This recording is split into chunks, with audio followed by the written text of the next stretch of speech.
ಇನ್ನು ವಿಷ್ಣುವರ್ಧನ್ ಅವರ ಜೊತೆ ಅಭಿನಯಿಸಿ ಮತ್ತು ಡಾಕ್ಟರ್ ರಾಜ್ಕುಮಾರ್ ಅವರ ಜೊತೆ ಕೂಡ ಕಾಣಿಸಿಕೊಂಡಿದ್ದಂತಹ ಅದ್ಭುತವಾದಂಥ ನಟಿ ನಾಯಕಿ ಇದೀಗ ನಿಧನರಾಗಿರುವಂಥದ್ದು.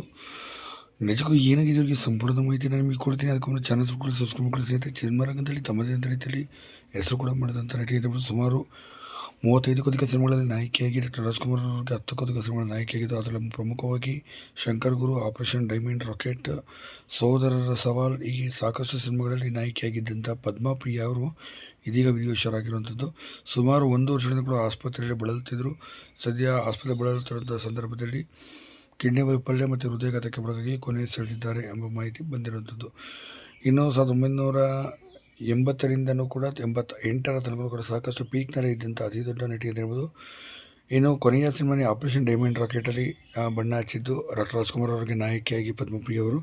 ಇದಾದ ನಂತರ ಅಮೆರಿಕಕ್ಕೆ ಹೋಗಿದ್ದರು. ಮತ್ತೆ 90ನೇ ಇಸ್ವಿಯಲ್ಲಿ ಭಾರತಕ್ಕೆ ಮರಳಿದರು. ಆದರೆ 96ನೇ ಇಸ್ವಿಯಲ್ಲಿ ಈ ದುರಂತ ಅಂತ್ಯಕ್ಕೆ ಕೊನೆ ಸೆಳೆದರು ಅಂತಲೇ ಹೇಳ್ಬೋದು.